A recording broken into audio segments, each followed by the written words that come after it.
Morning, everyone, and welcome to the November 20th meeting of Henderson County Fiscal Court. We're glad you're with us today. Begin as we always do with a prayer, and Eric Hoy, who is pastor of First Presbyterian Church, is going to lead us in an invocation. Eric, please stand. Let us pray together. O Lord, as we prepare to celebrate and give thanks this year, may we find it in our hearts to be grateful no matter what. May we praise you for what we can do and praise you in spite of what we can't. May we thank you for what is and what isn't, for what is going well and what is not going well. May we thank you for what brings us joy and even for what brings us grief. For our grief testifies to anything. If it does, it testifies to the depths of your love.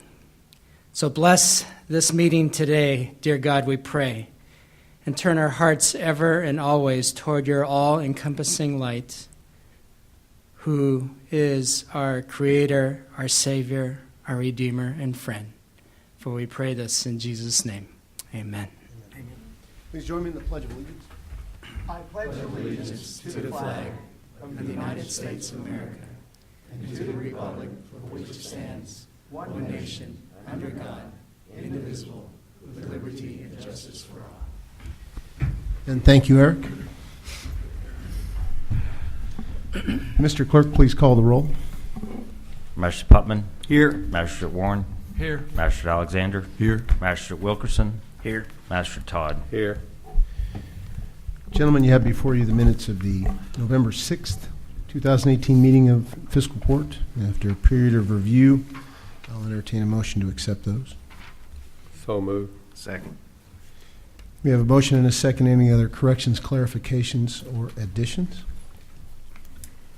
Please call for a vote. Magistrate Wilkerson. Aye.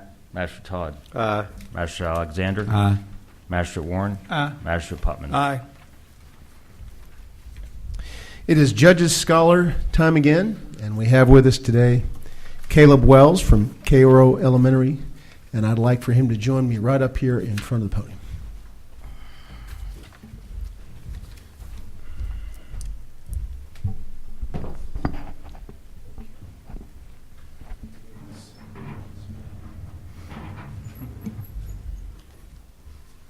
So Caleb, we have a special proclamation for you as our Judges Scholar this month.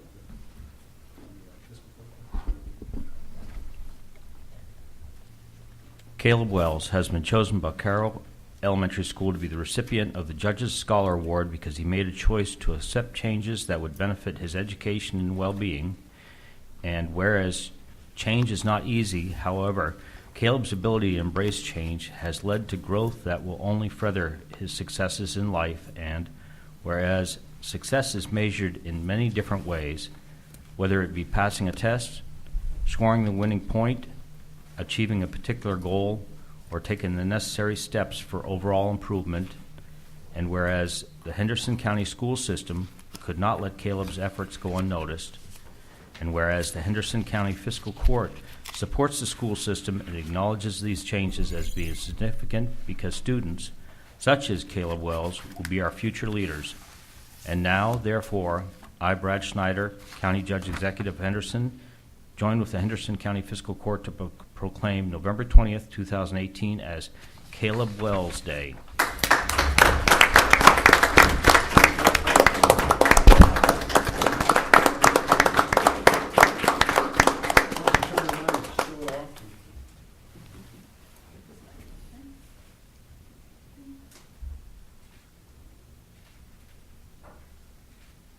I'll be joined by his teacher.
Always great to have a wingman for these fiscal court meetings.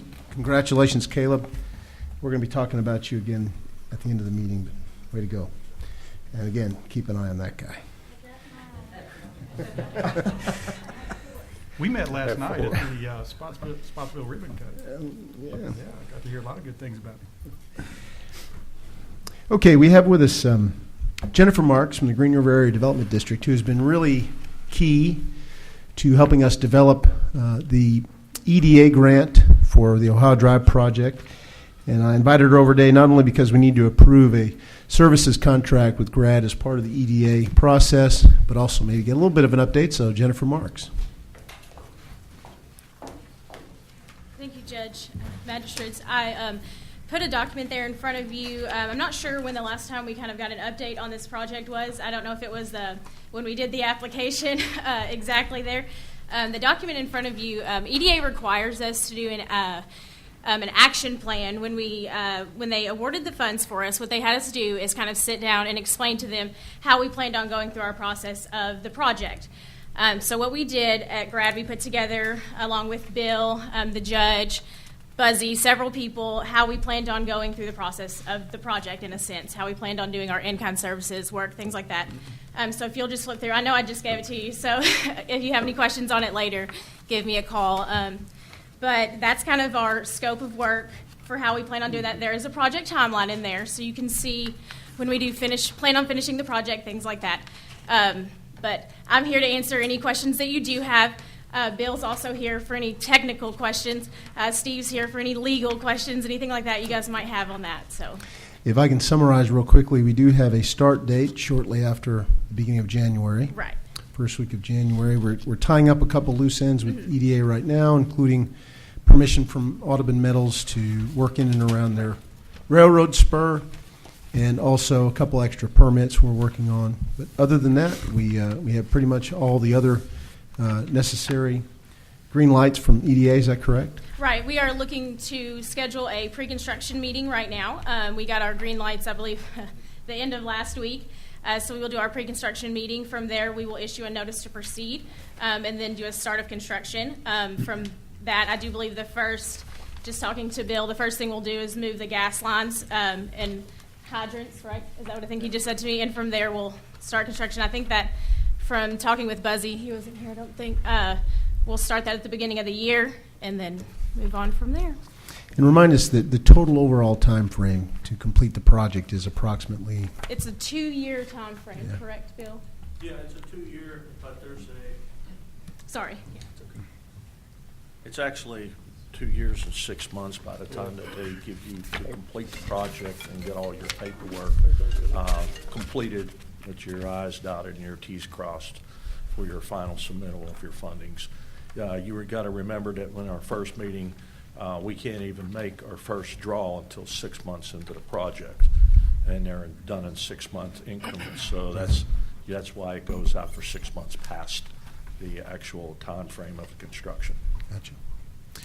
And to remind everyone, we have an EDA grant that's a little under $1 million, approximately $985,000. Yes. $990,000. Yeah, the EDA money was $990, as well as with the KDOT money is $2. Right. So KYTC also gave us a grant for $500,000, and with our in-kind services, both with the city, working with the city and the road department, should cover the project, and appreciate all your help. Again, this services contract is part of the EDA process. It also compensates GRAD for their help with the administration of the project. Any other questions about that? I'll entertain a motion to approve this contract so we can move forward. So moved. Second. We have a motion and a second. Any other questions about this? Mr. Clerk, please call for a vote. Magistrate Putman, Aye. Magistrate Warren, Aye. Magistrate Alexander, Aye. Magistrate Wilkerson, Aye. Magistrate Todd. Jennifer, we look forward to having you back soon as we get even closer. And after we begin. Thank you, Bill. Thank you, Jennifer. thank you, guys. If you have any questions. And also, if you want to stay up here, Bill, you also have in your packets an agreement with JRB Computer Services, principal is John Baker, and part of the permitting process includes a stormwater quality management plan that we have to file with the Kentucky Division of Water. In addition, it's part of an what's called an MS4, which is another permitting process. Mr. Baker worked for the city for many years in their water department and did similar applications for them, correct? Yes, I worked for the city of Henderson Water Utility. I was hired in 2003, 15 years ago, specifically to handle the MS4 program. The MS4 is abbreviated name for MSSSS, Municipal Separate Storm Sewer System. In other words, stormwater. Yeah. And our first step in getting the necessary permits for Ohio Drive is the Stormwater Quality Management Plan, or SWQMP.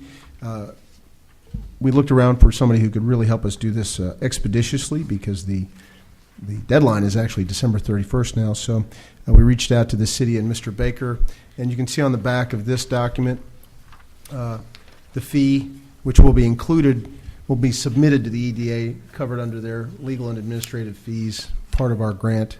Total of $7,000 for Mr. Baker to prepare these permits for us with these applications. Talked to Bill Hubiak, and he approves of that amount. I think that's a fair amount. And again, in order to get this going and to meet our December 31st deadline on the initial SWQMP application, thought we'd be good to bring Mr. Baker on board. Does anybody have any questions? As is normally the case when it comes to the federal and state government, there is almost no end to the permits required, but we are working through them. And Mr. Baker's expertise will help us get through this next one. Any other questions? Nope. And again, we anticipate the EDA grant money covering this expense. So I'll entertain a motion to approve this agreement with Mr. Baker to begin this process. Second. We have a motion and a second. Any other questions? Mr. Clerk, please call for a vote. Master Putman, Aye. Magistrate Warren, Aye. Magistrate Alexander, Aye. Magistrate Todd, Aye. Magistrate Wilkerson. Thank you. Good luck. John, get to work.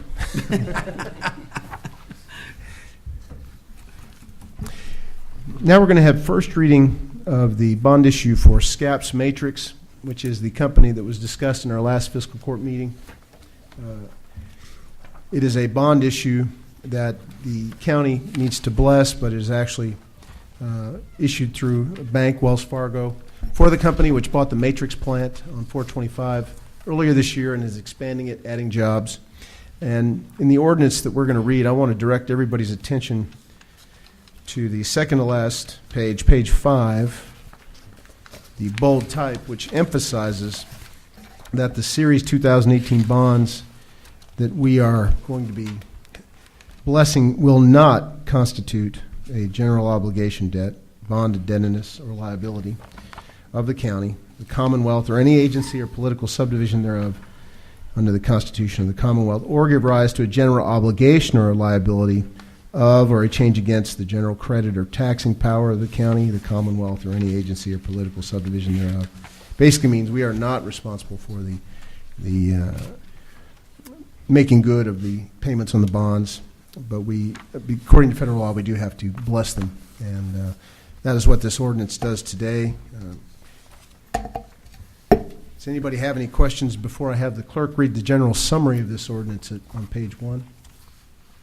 This will be the first reading. We'll obviously have second reading at the next fiscal court meeting, and we will also have a public hearing as required by law at that meeting.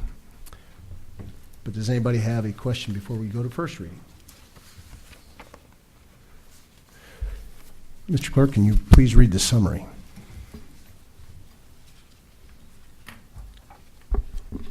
An ordinance of the Fiscal Court of Henderson County, Kentucky, authorizing the issuance of its A, Industrial Revenues Bond, SCAPS Industries Project, Series 2018A, and B, Industrial Revenue Bonds, SCAP Industries Project, Series 2018B, all in an aggregate principal amount not to exceed $10 million, authorizing the loan of the proceeds of the Series 2018 bonds to PBR Incorporated, a Georgia corporation, DBA Scaps Industries for the purpose of financing the costs of all or a portion of an industrial building project to be owned and operated by PBR Incorporated, approving the sale of the Series 2018 bonds to the purchases thereof, authorizing the execution and delivery of an indenture of trust and loan agreement governing the sale and issuance of the Series 2018 bonds and the use of the proceeds thereof,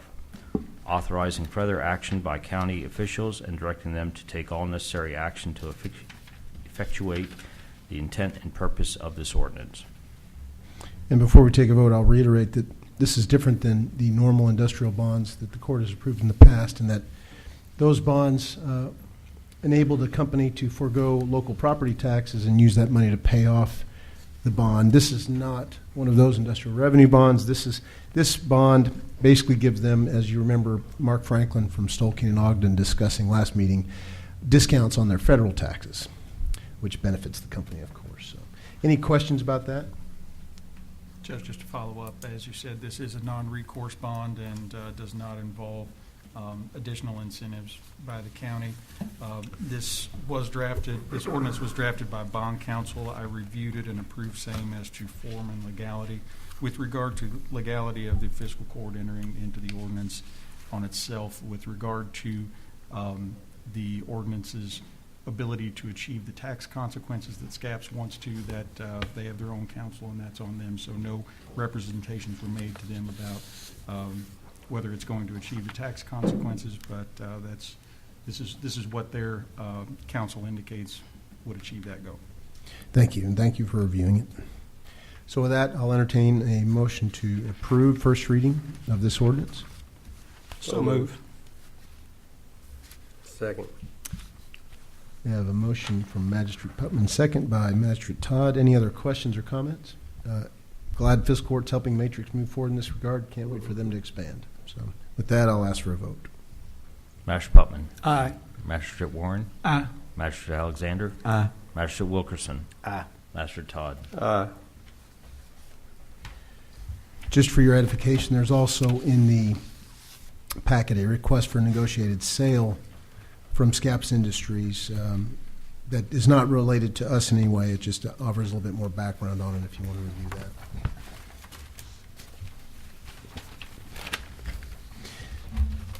Up next, we have an ordinance related to alcohol laws in the county. And as you may know, and I've discussed with a couple of you in the recent weeks, the city earlier this year amended its alcohol ordinance to allow package sales on Sundays.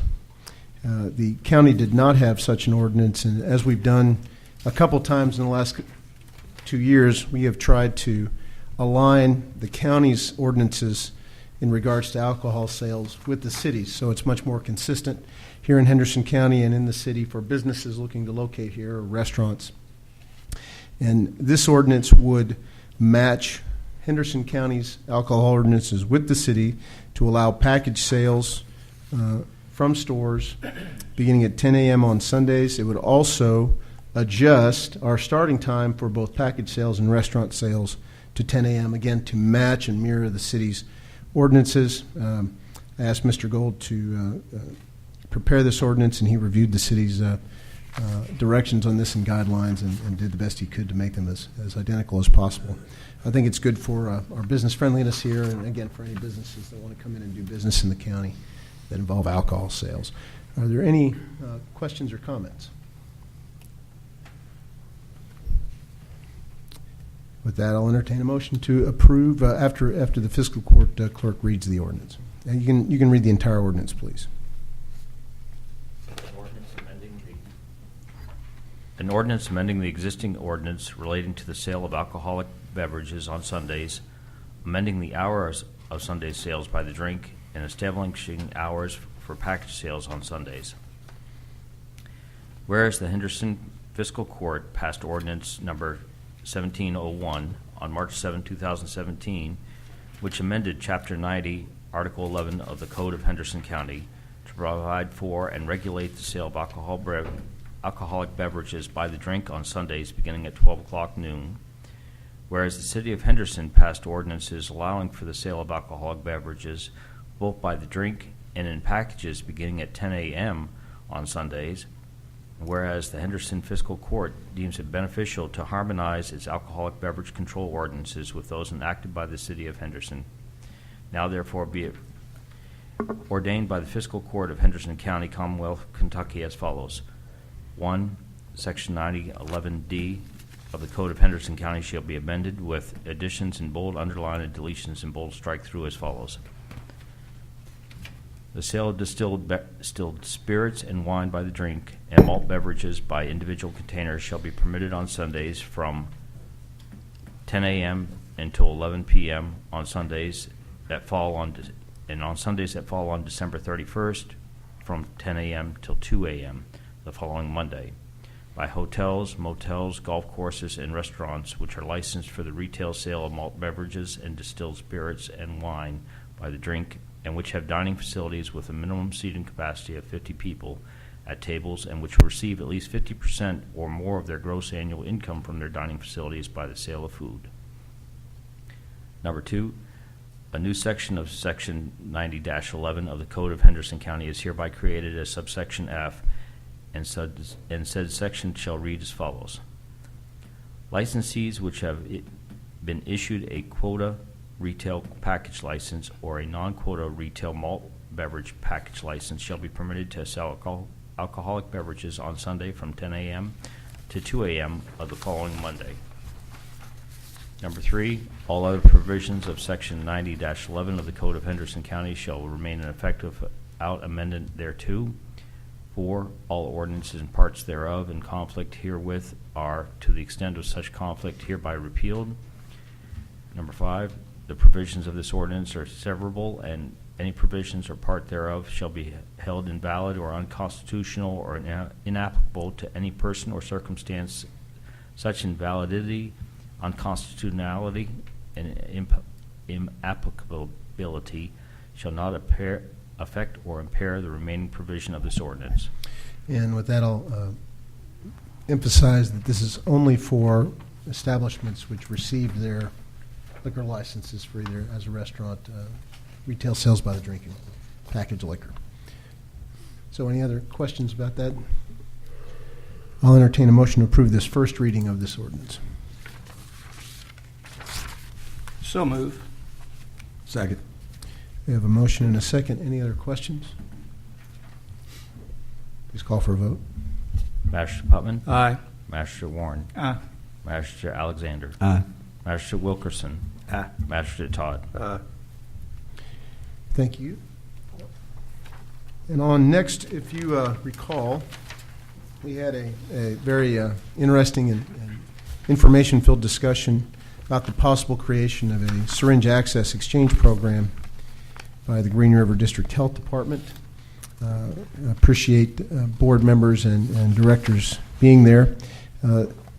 This resolution that's in your packet would approve from the county, offer approval from the county for to go ahead to help create that. The city has a similar resolution to pass, if I'm not mistaken, and then the Health Department board will take the final step.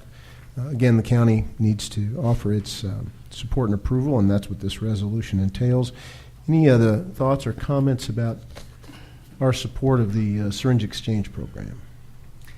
I would just say one thing, that if you'd asked me about this 10 years ago, I probably would have questioned the benefit of it.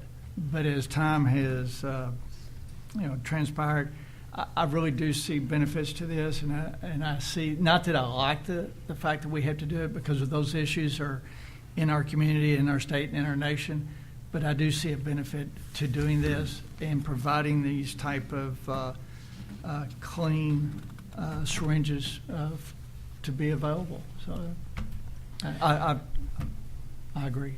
Just seems to make sense too, Judge. Honestly, when you've seen the cost, I think y'all said it's like $50,000 to $80,000 a year to treat the hepatitis C, and by exchanging needles or passing a needle around, it's just kind of a common sense approach to a pretty big problem.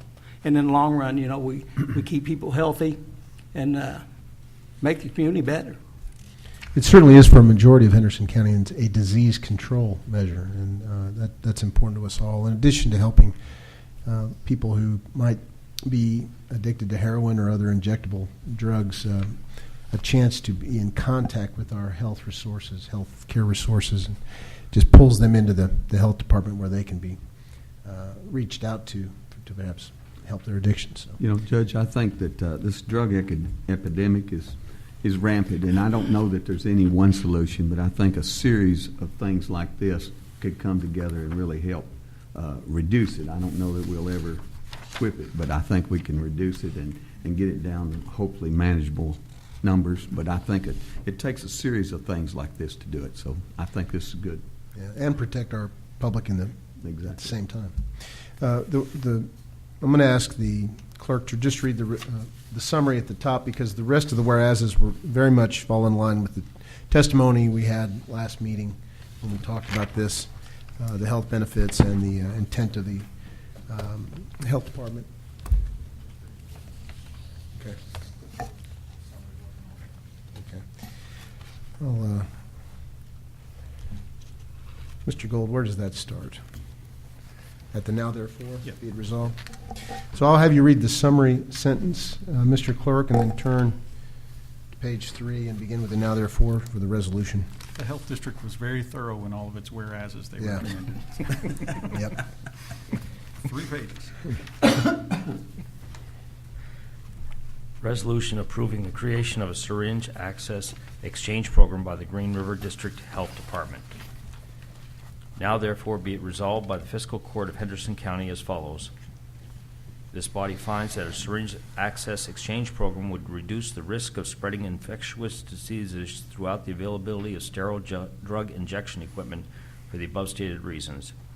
The Fiscal Court consents to and represents the Green River District Health Department to develop an evidence-based phased syringe access exchange program to prevent and control the spread of communicable diseases associated with injection drug use in Henderson County, and in doing so, the public safety of the residents of Henderson County.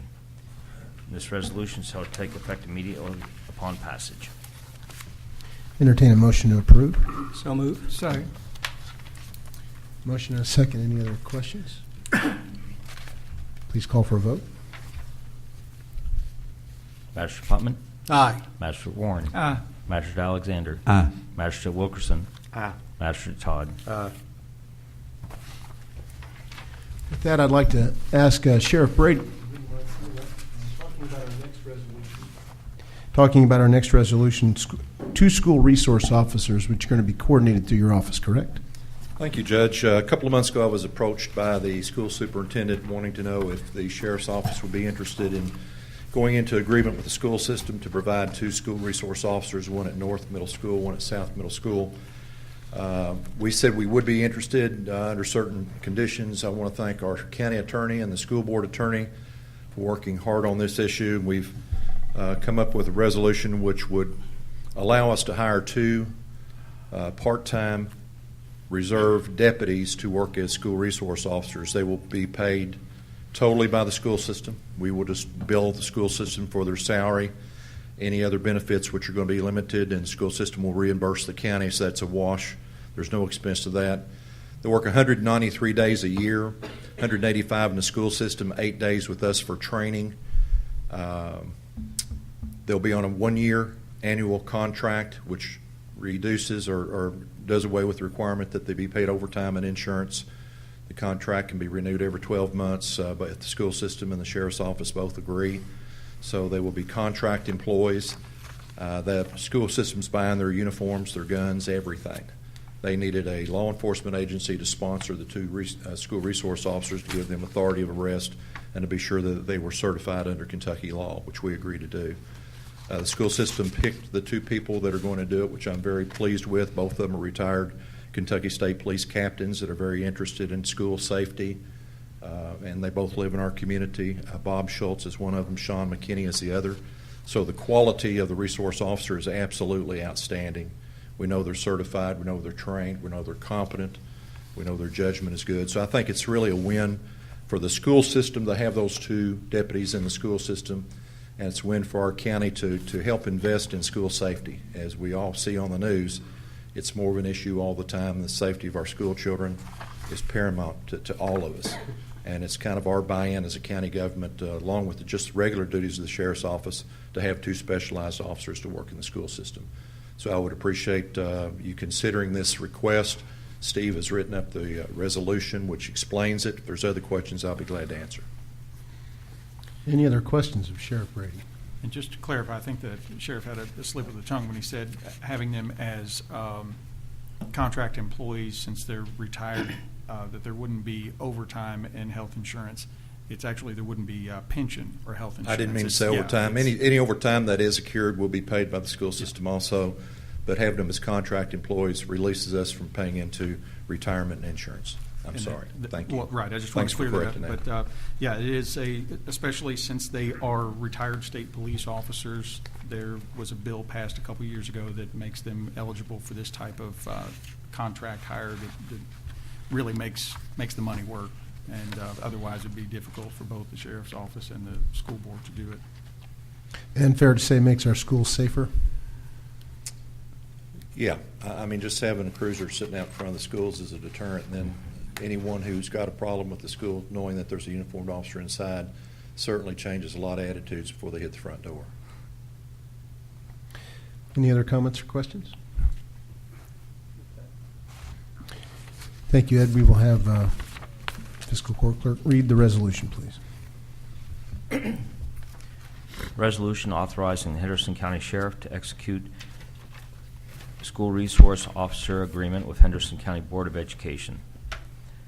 Whereas, as part of House Bill 330 and particularly codified in KRS 158.441, the 1998 General Assembly authorized the provision of school resource officer services by means of a contract to be entered into by local school districts with appropriate law enforcement agencies.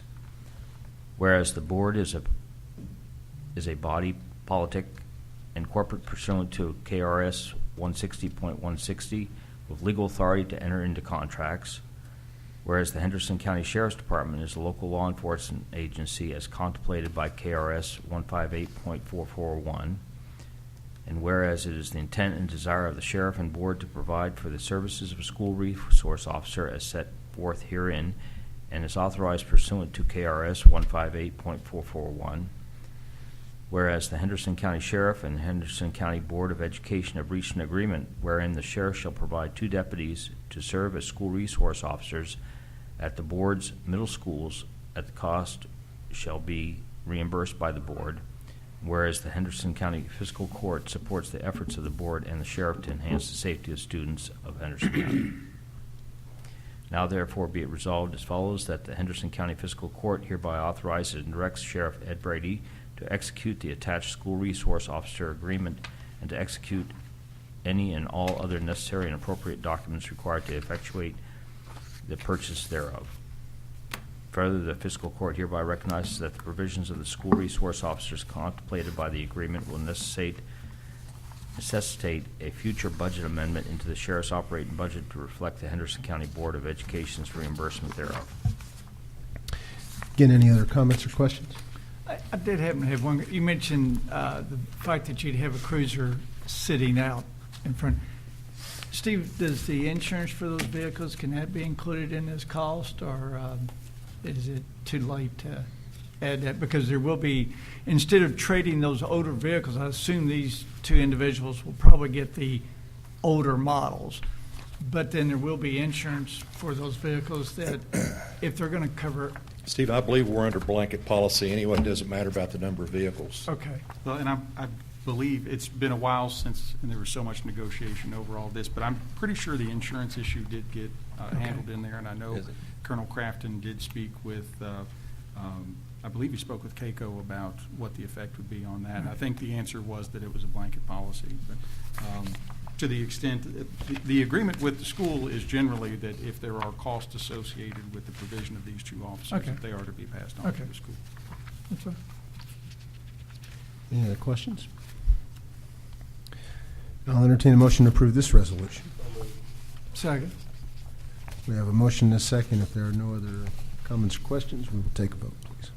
Magistrate Putman, Aye. Magistrate Warren, Aye. Magistrate Alexander, Aye. Magistrate Wilkerson, Magistrate Todd.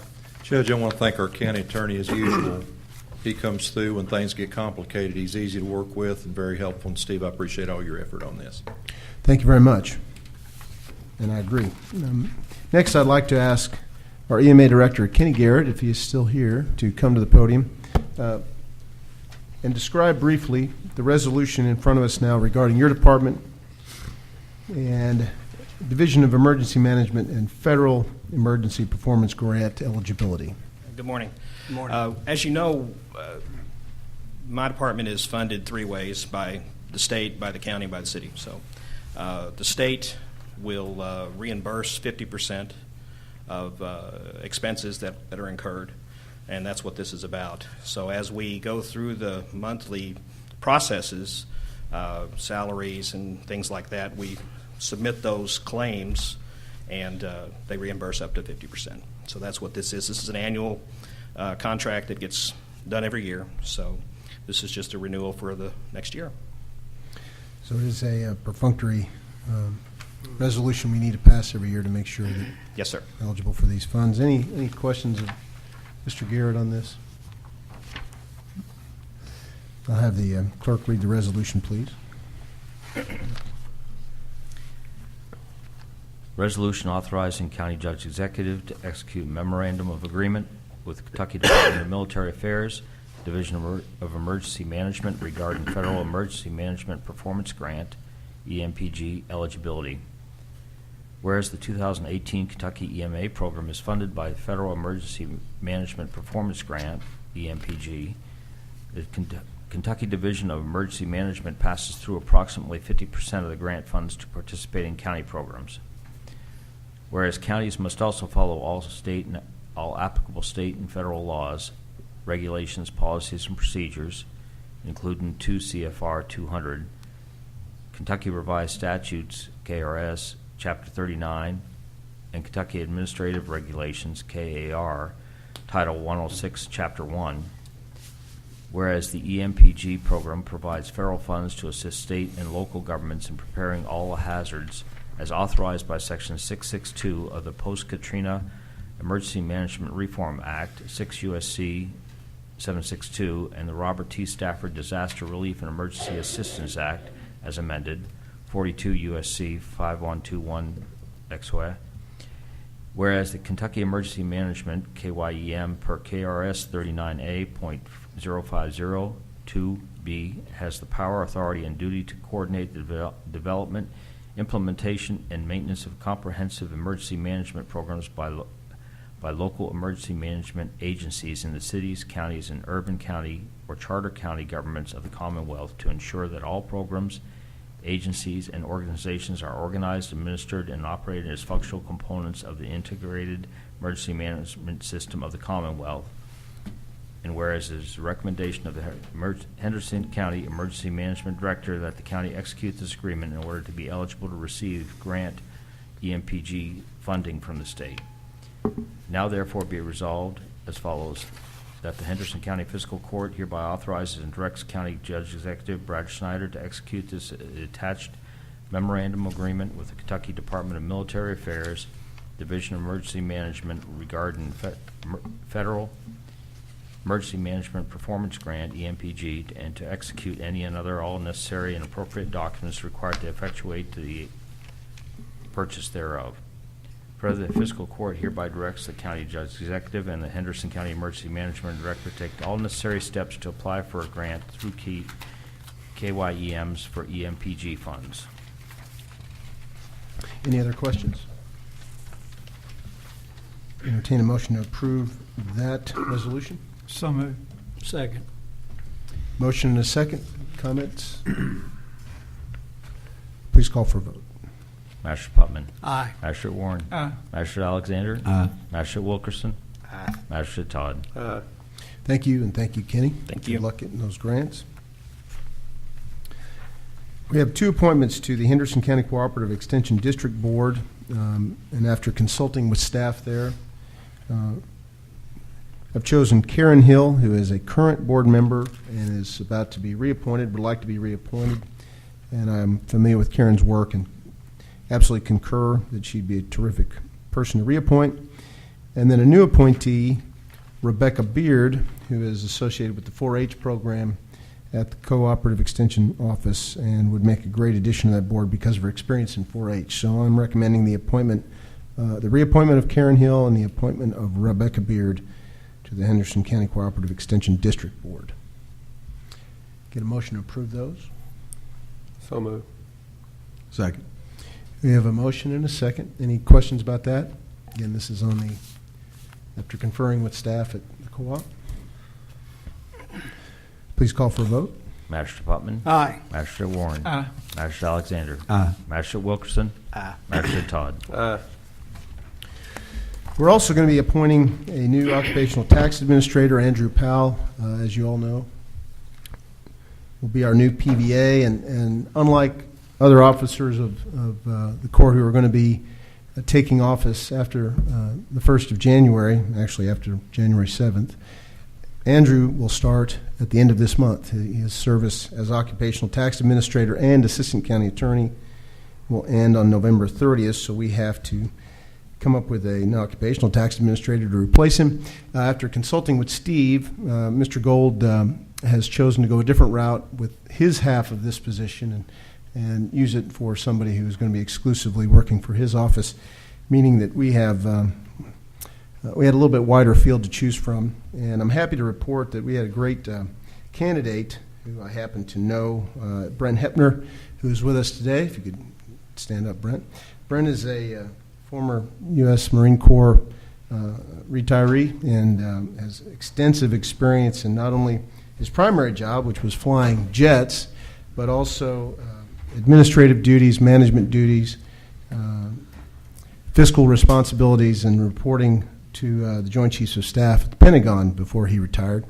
Maybe the most overqualified person ever to apply for a job at county government. But I want to emphasize that this job is not going to be part-time here at the county. We're only going to have the replacement work up to 24 hours a week. They're going to be paid on a hourly rate based on the salary that we currently have in the budget. Actually, a little less than that, $35,000 a year. So he's going to. So if you approve this money, we'll be using the amount that's in the budget and making it a part-time position. Again, at an hourly rate based on $35,000 a year. Whoever we get to replace him, hopefully, my recommendation on Brent Hepner, that person will not be eligible for health insurance or retirement contributions. It will be able to utilize some of the other budget items, including equipment for his office and training and things like that. But we're appreciative of Mr. Hepner's willingness to work on a part-time basis. In fact, that's what made the job attractive to him, because as a fully retired Marine Corps veteran, married to an anesthesiologist, it wasn't necessarily the hours or the money. It was just the chance to be flexible and get out of the house. Being a house husband can wear on you a little bit. Again, Brent's very familiar with the community. He's a quick study. He has experience in managing finances and managing people, and also quick learner. As you see, I think I sent out his resume to everybody. Anybody want to review that? Master's degree from Tennessee, so I think he's extremely qualified. And I believe, if I'm not wrong, Mr. Gold, what we have to do at Fiscal Court is to approve using the money that's in the budget to fund this position. Is that correct? Well, the position is funded. Yeah. And we still need to accept him as an employee. Okay. Yes, he needs to be hired. Yeah. So, and just to be clear, with regard to the Mr. Powell's position, the majority of his salary came from the Attorney General's Office, Prosecutor's Advisory Council, as did his health insurance and his retirement and all of that. And while he was really good at managing both of those two jobs, there were several times where there was a limited amount of time, and he was having to juggle quite a bit. And in consultation with the county judge, we thought it would be best to maximize each of those positions by having one dedicated person to each of those. And again, because Andrew was splitting the tasks, he doesn't have any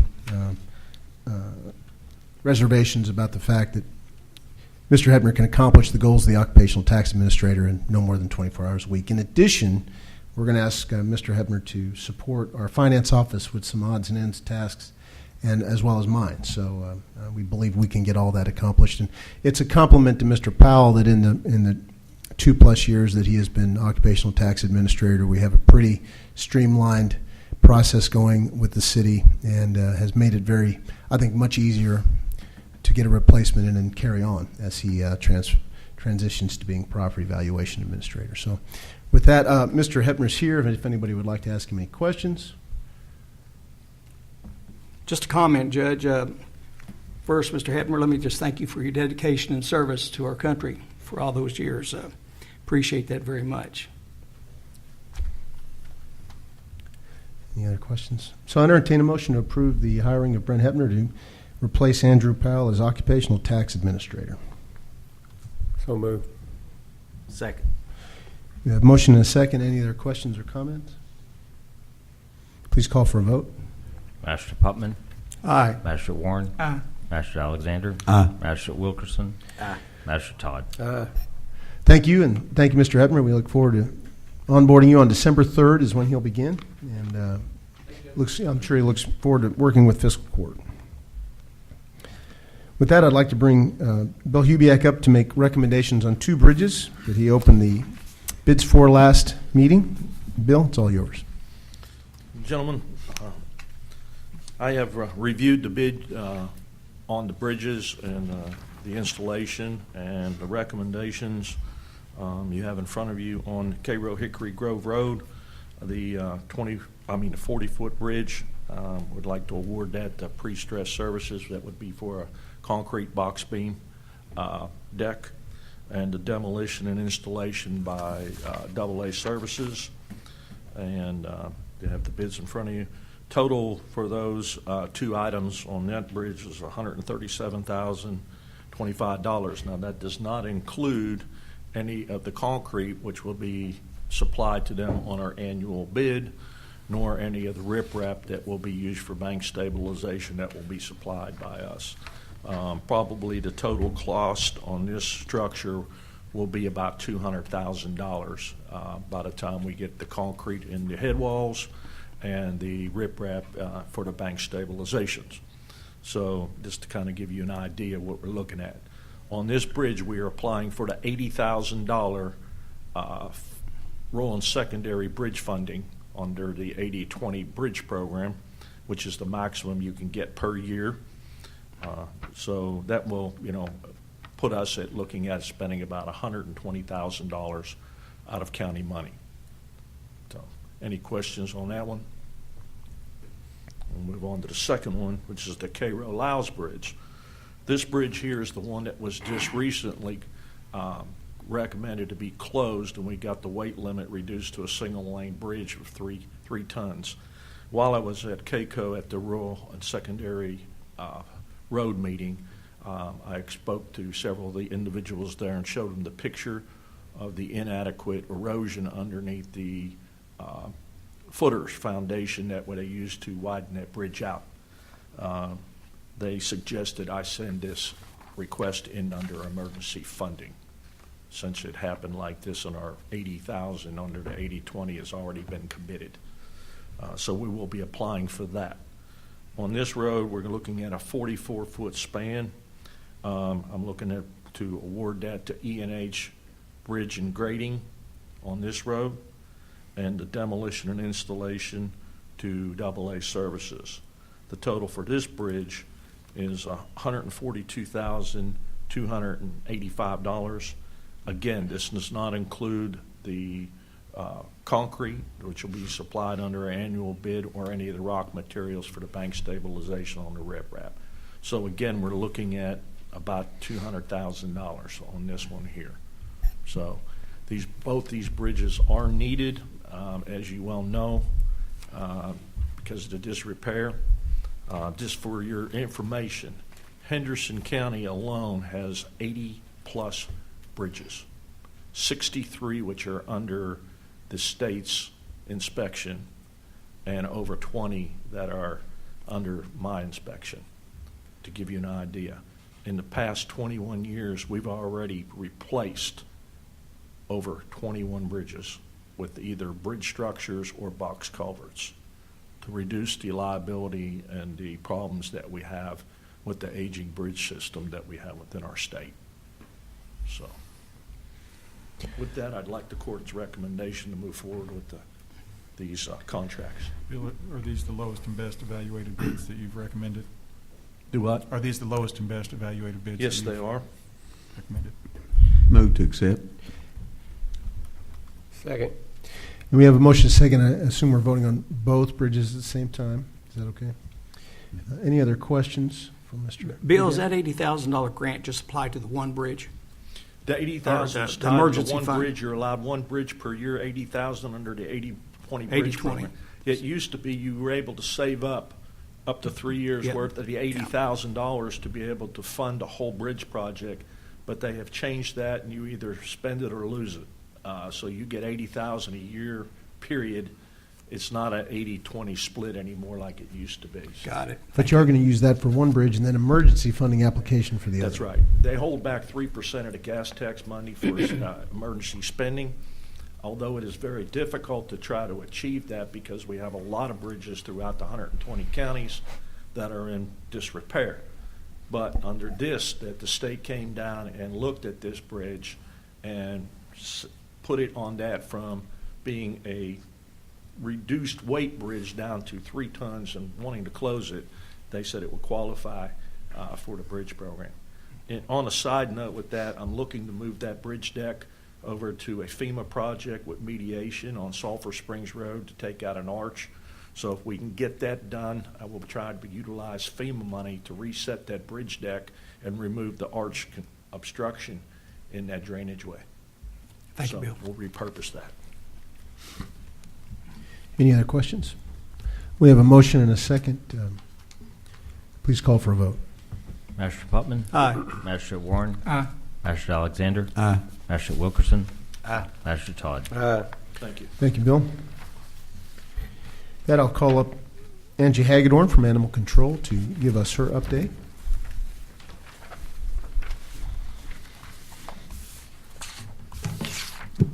Good morning, everyone. Has Morning. everyone had a chance to review the financials? And does anyone have any questions or concerns regarding those? I have a question on the strays. How Yes. come there's so many more strays collected, whether it be cat or dog, in the summer going into maybe even August as compared to September, October type months, based on the numbers that are here? Is it just, Heat. yeah, I mean, animals are going into, it's typically their breeding season, so they're out on the prowl. Yeah, gotcha. So, I thought that there'd be a logical reason, but there is quite a bit of. yes. And finances are kind of hanging in there. They're hanging in there. Yeah. That's a good way to put it. Well, like we said, it's always going to be hard for her to show a profit just because her type of business. You're just not going to, you're a service. Yes. Yes. Also, I wanted to mention again about the parvo. Our euthanasia for the dogs, all of those euthanasias were in regards to parvo. Also on that note, the only time that we have shut down to take intakes was that time in September when I did an emergency shutdown because my entire building had been contaminated. We did not know the contamination level at that time. So we have continually taken in animals once I came off of that quarantine. So there's not been a time in which we've moved animals or asked another agency or another organization to take the animals in since September. With that being said, we are an open intake shelter. That means if you are a Henderson County resident, you can bring your animal to our shelter, and we cannot deny you leaving your animal at our shelter. As long as it's domestic or livestock, we have to take it. We have it posted that you cannot leave drop-offs at the shelter. There's several reasons for that. One, it's dangerous for the animal because if you're dropping them there after hours, there's no one there to take care of them. They could get loose from the different outside enclosures that we do have. It's also extremely dangerous for our staff because the incident occurred. Someone dropped two dogs off in our backyard area on Saturday, late on a Saturday afternoon. Our staff that comes in on Sundays, they come in directly in the front door, and it's a simple cleaning day. It's not our intense cleaning day like we do Monday through Saturday. So it's basically scoop, feed, water on Sundays. So on Mondays we come in. My kennel staff, he's been there for 6 years. He was going through his typical routine. He opened the garage door, and here comes two dogs come running in. Thankfully, they were not aggressive because then my staff would have been in immediate danger. So that is another reason why we do not accept drop-offs after hours. Those two dogs had parvo. They came running into my building. So they had to be handled, and we had to decontaminate. But we were able, because he has been there for so long, he knew how to immediately contain and get the situation under control so that the whole shelter was not contaminated. But just again, we are an open intake shelter. If you are a Henderson County resident, we will take your animals, but you just have to come during business hours because that animal has to be processed. We have to assess that animal in your vehicle so that we can make sure it doesn't have parvo. We test them, give them the intake shots. We have to set them up in a kennel, and that stuff takes time. So that's why we ask that you bring them in during business hours.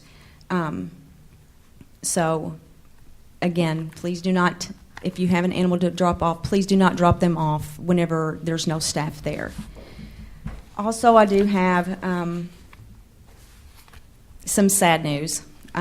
Chief Crooks vacated her position on October the 26th. So we do have an animal control officer position that is open. We are advertising and accepting applications for that. The qualifications are you need to be 21 years old, valid driver's license, no felonies. You need to be able to maintain paperwork, have good communication skills, and ability to work with all types of animals because that's what animal control does. We work with all types of animals. So if you know anyone that's interested, please send them my direction, and because I'm looking to fill that position with the right person. I would like to get it filled quickly, but only with the right person. So, does anyone else have any other questions or concerns? And any help you can give Angie in filling that position, we really appreciate. So, be thinking about that. Yes. Thank you very much. I did want to mention about the horse situation. I know some of you guys have seen that on Facebook. By the time that we were notified of the situation, as far as through dispatch, the horse had already been removed from the area. So I'm not sure who removed it or however. I know the Sheriff's Department is working with it also, and I have to say the Sheriff's Department and the Henderson City Police Department are fantastic to work with. I'm very fortunate that we have such a good working relationship with them. We don't know the circumstances regarding that horse, so we are looking into that. You can't automatically assume foul play. You just have to see. So I'm sad that we did not get there in time to assess the situation and see what had happened to the animal. But if anybody has any issues like that, if they come across a dead animal that is domestic or livestock, please contact non-emergency dispatch so that we can go out and we can either we can find out what happened to the animal, and we can collect that and we can take care of disposing of that properly. And for those who may not know, there was a dead foal found on Green River Road number 1 over the weekend, I Yes. believe, and I think the Sheriff's Department's kind of looking into that. Yes. In that area, if I'm not mistaken, there have been other horses found in the past. Yes. Dead horses, yeah. So, good luck with Thank that. you very much. Any other questions or concerns? Thank you. Thank you. Thank you.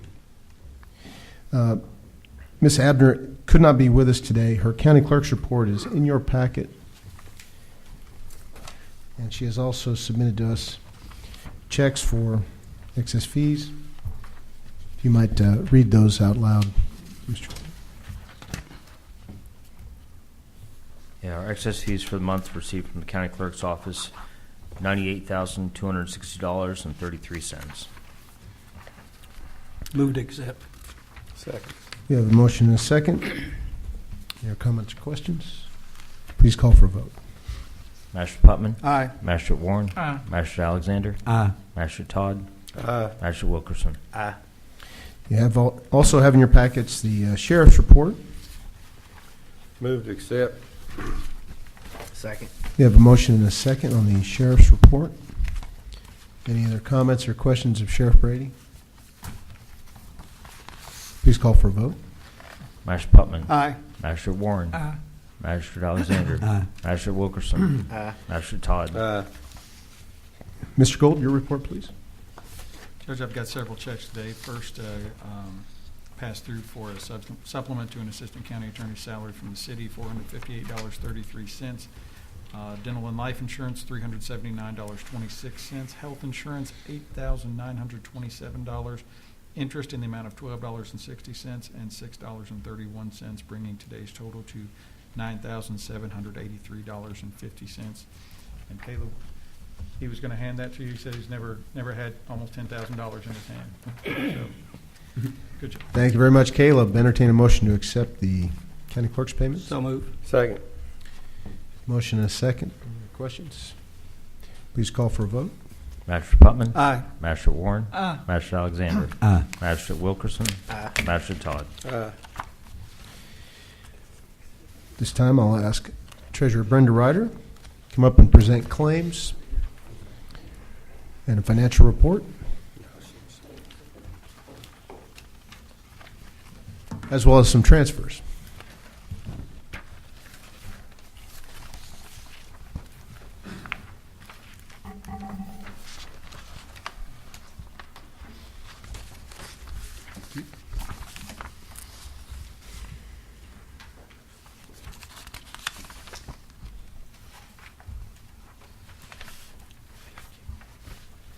Thank you, Brenda.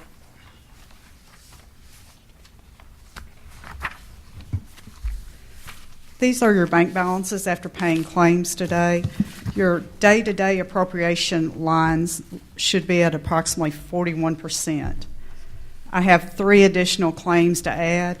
From the general fund to Keisler's Police Supply in the amount of $3,695.24. This is to come from the Sheriff's Ammunition Appropriation line. Second claim from the general fund is to Ron's Automotive in the amount of $8,779.89. This is to come from the Sheriff's Vehicle Repair Appropriation line.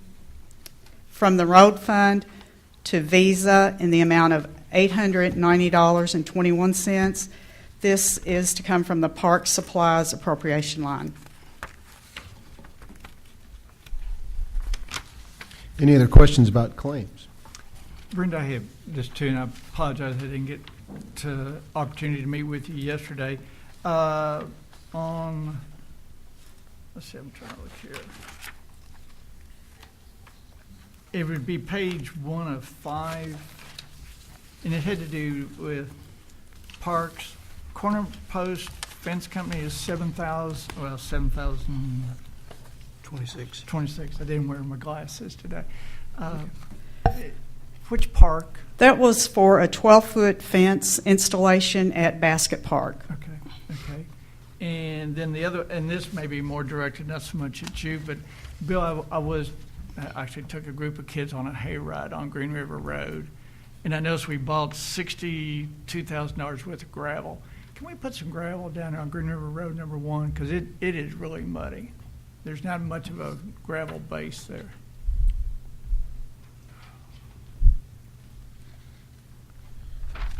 And particularly as you go down toward Evansville Marine Service. Are you aware that the river's up again? I know it's coming up, Okay. but I didn't know, I Yeah. didn't mean we had to do it this week. Yeah, but I mean, the river's been up and down last 3 weeks. So we are not graveling any other roads other than what we've already done until we get confirmation from FEMA what they're going to be willing to pay us in the damages. Okay. We're still working with them. They're holding out. I have a meeting with them again tomorrow. Okay, good. Because it really, I mean, there's just not a base down there. It's just mud. As far as the basket park, the fencing, we replaced the outfield fence since we had to realign the baseball field to get the field out of the CSX right-of-way. So with that, the original fence Right. was made from the oil pipeline that they had out there at the time when it was originally built. And so we were able to move the outfield fence over. And with that, we were able to double the size of the area for the spectator section along the third base line, which the Basket Recreation League is very, very pleased with that. Good. Being able Good. to do. That's been a great program out there. Yeah. They are very good. We're also working with them, along with Basket Park, at possibly getting the old fire station building for them for storage and that to be able to have that area for their park also. Good, good.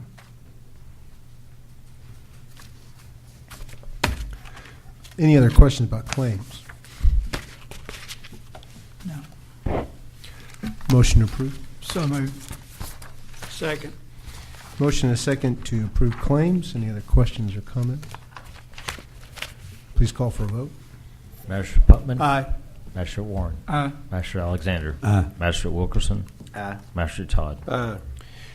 We have some transfers. Yes, I have an appropriation transfer within the existing budget, transferring $200 to the membership fees county associations appropriation line from the contingent appropriation line of the general fund. I also have an interfund cash transfer to the LGEA fund in the amount of $250,000 from the general fund. This is a budgeted cash transfer for this year. Any other questions about that?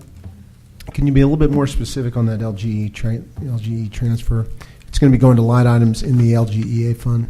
Yes, traditionally you budget transfers from the general fund to the road and LGEA fund, and this is what this is. This is a partial. Initially, there was approximately $483,000 budgeted to transfer from general to LGEA. We've transferred about $30,000, and then this additional $250,000. Okay, so it's part of the transfers out line item. Yes, sir. Move to approve. Second. Motion and a second on these transfers. Any other questions? Please call for a vote. Magistrate Putman. Aye. Magistrate Warren. Aye. Magistrate Alexander. Aye. Magistrate Wilkerson. Aye. Magistrate Todd. Aye. And before you leave, we did have first reading of some budget amendments at the last meeting. We were trying to get second reading at this meeting, but the state has delayed approving our first reading. We couldn't get the necessary media announcement in about second reading for this meeting, so we are going to have to do that at the next meeting. We anticipate that we'll be able to do it at the next meeting. So I have it back, so I'm going to schedule it for the next Okay. meeting. thank you.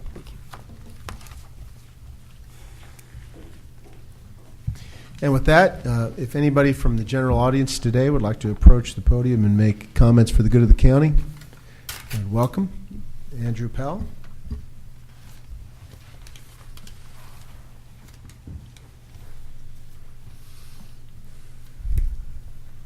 Judge and magistrates, I guess since you've approved my replacement, I guess that's official now. I just want to say thanks. This will be my last meeting as your occupational tax administrator. It has been one of the neatest experiences of my career to really get to implement this new process. I'm excited at the success of the program and the financial footing that our county government is on now because of it. It's just really been an honor for me to work with you all, and I'm looking forward to continuing service to this county. Most people want to move up in the world, but I'm looking forward to moving to the basement, and so we'll start that in December, and I just really wanted to say thanks again, and I appreciate all of your support, and I hope that you continue to serve this county, and I look forward to future friendships. Good job, Mr. Powell, and one of the advantages of having you still in this building is he's willing to help with the transition, Mr. Hepner, and be a resource for him as he can. But thank you. Andrew, and let me just say also that, some of that success was, I'm going to contribute to you. I mean, you was pretty tenacious when you went in there. So I know initially you done a lot of work, and I appreciate the extra effort that you put forth, though. So thank you. Sheriff Brady. You'll receive an email to confirm this. Detective Bill Mills is retiring at the end of the month. All of you know Bill. He's been our narcotics investigator for the past 12 years, has done a tremendous job on drug investigations and drug enforcement, has made a big difference in this county and in this community. One of the hardest working, most dedicated law enforcement people I've been around in 45 years. And I'll send an email to all of you. We'll have a little reception up here on the third floor like we usually do. I'd really appreciate if you could stop by and say hello. If you can't be at that, at least stop by in the hallway and tell him job well done, because he's been a dedicated public servant, a good friend of this county, and a good friend for all of us in the sheriff's office. So just wanted to watch your emails. Appreciate it if you stop by and congratulate him. Thank you. Thank you, Sheriff Brady. Mr. Hubiak. 2 items, Judge. The first one is it's time for us to go out for our annual bids on materials and services for the next calendar year. This will include all materials, rock materials and blacktop for the road department, and also services for any of our buildings such as janitorial services, HVAC, elevator service, things of this nature that are required under the KRS, so that the incoming members of the fiscal court will be able to vote on this come in January. So this is just standard procedure. I'll need to ask permission for that, and I have another item. You need a vote for permission for that? I don't know. I don't think so. Normal? Well, because we have to advertise for it. I think we've part of our budget process, and go for it. Yeah. All right. The second item I have is this is in reference to Magistrate Warren's request on the Old Tom Smith Road. It was CR 108, and it was removed from the county's maintenance list in 2007. At that time, the road viewers were appointed, and the fiscal court removed it from the road maintenance system because it did not serve the general public. Okay. By ordinance, the county ordinance states that no other roads shall come into the county road system for maintenance unless they are built and constructed to county road standards, which are hard surfaced. This includes a minimum of 20-foot width with 3-foot shoulders, gravel shoulders, and or curb and gutter, a minimum of 6 inches of base rock, 3 inches of asphalt base, and 1.5 inches of surface material on top of that, which has to be inspected and approved by the county engineer and then brought in front of fiscal court for acceptance. And this includes all drainage structures that are required for that road to be brought back into the county road maintenance system. Will you contact and I think his name's here, but the gentleman, and let him know that? Yes, I can do that. Okay. Yeah, Any other questions? Thank you. Anybody else like to speak for the good of the county? Master Putman. Thank you, Judge. First, before I forget, I wish everybody a happy Thanksgiving. Hope everything goes well. If you're traveling, be safe. Caleb, congratulations to you, young man. We know you're exceptional. We've been doing this program for a few years now, so we know you're at the top of the heat when you show up here as a judge or scholar. So, and I know there's one word that you probably won't forget today because you've heard it a bunch. Whereas. I know when you go to bed tonight, that whereas will be ringing in ears. But I know you're terribly proud. And Caleb, I wish you all the best and enjoy your lunch. That's all, Judge. Thank you. Thank you, Magistrate Warren. Again, I want to wish everybody a safe holiday season, and I know Obviously, Thanksgiving's coming up, but then Christmas will be around the corner. So please be careful as you travel. Caleb, the success of any one person is attributed to the support of many people. So even though you may have been very successful, your mom and family members have certainly helped you with that. So give Mom a hug sometime this afternoon, and because she obviously loves you and cares about you. And good luck with all that you do. And I appreciate you being here and being so attentive to what we were saying. You seem to be interested in it, so I appreciate that.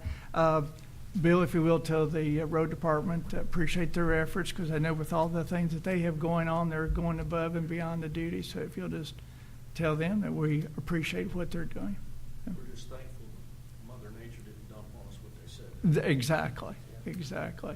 And Andrew, good luck to you. And I agree with you too, though, that net profits payroll tax has helped us financially as a county. Even though it was a tax, it was a beneficial one for the county. So appreciate you saying what you said. So, and that's it. So thank you.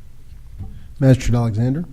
I want to congratulate Caleb and your mom, and I'm looking forward to taking y'all to lunch. So after this court, after we recess, I'll ask you, and we'll go and meet and hope to get to know you better. As far as Andrew, thank you, Andrew, for the help with the occupational tax. It was a rather, after the vote, it was a rather painless thing to go through, and I thought it was going to be a lot of hassle over the year or so of trying to get it, and it might have been to you, but I'll say to me, it went pretty smooth, a lot smoother than I expected, and congratulations for your new turn in life, and good job well done. Magistrate Wilkerson. Caleb, congratulations, and where's Charles taking you to eat at? Rockhouse? Oh, they got a buffet at Rockhouse. But happy Thanksgiving. Everything's good in the 5th District. Magistrate Todd. Yes, I wish everybody a happy Thanksgiving and a good holiday season through Christmas, and be safe. And Caleb, congratulations. I know your mom's proud of you, and we're proud of you. You know, you're the one student out of it's your day. It's your day forever. So you can take that plaque and show your students. And I know you're very active. You and Steve are very active up here. I think y'all exchange phone numbers and everything. So He's had a lot of good questions. yeah, he did. I could hardly concentrate. That was good. No, it was good. So congratulations, and everything's good in our district. And thank you. Thank you. Mr. Gold. He actually had really good questions about some things he noticed as he was looking at the jail's budget. I mean, it really good. Like, man, this guy, we need to put him on staff. He's doing well. I got a chance to see Caleb last night at the school board meeting, and Ms. Chappelle got up and went through this long list. His principal went through this long list of all the awesome things he does in the school. So I don't think she had much of a decision picking who the student was going to be, because apparently he's Mr. Everything at Cairo. So congratulations. He's doing all kinds of great stuff, and leading the academic team to a big win recently, and all kinds of stuff. Really, and which is no surprise that he was really interested in all the whereasing and hereby and whereforing and all of that stuff. And that's one thing I was going to say, Caleb, is we've got all this stuff, and a lot of times I sit by somebody here who is very bored and is like, you know what, when will these old people stop talking about all this stuff that I don't care about? And it is very rare when we have a young person here who really does care about what's going on and care about learning what's going on. So that was a really big deal to me, and he definitely is a unique young person. So congratulations, and you're definitely deserving of the honor that you've been given. I do want to say, we talked about Bill Mills retiring. There's a lot of that makes a big change for the sheriff's department, and we've had so much success with Bill and Sheriff Brady being involved in the Pennyroyal Narcotics Task Force. That's been such a big success. I know it is the intent to continue within the task force and whatnot, but Bill has been very active in getting drugs off the streets, not just in Henderson, but all over the Pennyroyal Narcotics Task Force area. And I know that's something that is going to continue, but it's he's been a real pro at it, and not just getting the low-level folks working up the chain there. And that's something that is going to be some very big shoes to fill. And I agree. I think if you do happen to see Bill around, definitely thank him for a job well done, because Sheriff Brady's office is full of them. But superheroes don't wear capes. They wear badges and uniforms and stethoscopes. There are first responders, people in our military, and people in law enforcement, and we've got some really, really good ones in this community. And I think we're also, with the two individuals that we're going to be getting as school resource officers at our middle schools, as the parent of a young man who's going to one of those middle schools next year. I thank the sheriff for being involved in that. I think that's going to be a really important thing. So, other than that, all's good in the county attorney's office. Thank you, Mr. Gold, and I'll join the congratulations for Caleb. I heard you asking questions. It's very interesting to see. And in defense of past judges scholars, I've had several of them come up to me after the meeting and say that Mr. Gold was pretty dry and not all that exciting. Dry and humorless. So I don't think it's all on the judges scholars. They got to be a little bit more entertaining, Mr. Gold, is all I can say. And I don't know as many awful dad jokes as the county judge. Can you give him one, Judge? If you're going to come after me, I'm going to come after you. No, I can tell him about trying to eat a clock yesterday. It was pretty time consuming, Caleb. Anyway.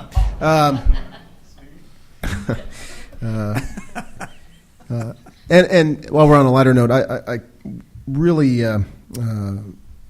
must say that I was proud of Bruce Todd over the last few days of last week. He attended his the CACO meetings, Kentucky Association of Counties annual meeting, in his capacity as past president, and got to preside over several parts of that event for the last time, and he represented us very well, very proudly. Appreciate your doing that. I know that takes up a lot of time and road miles and visits around Capitol Hill there in Frankfort. So thank you. You're also serving this year as president of the Kentucky Magistrates and Commissioners Association, and I noticed they gave you a very nice commemorative gift there over the weekend. So thank you.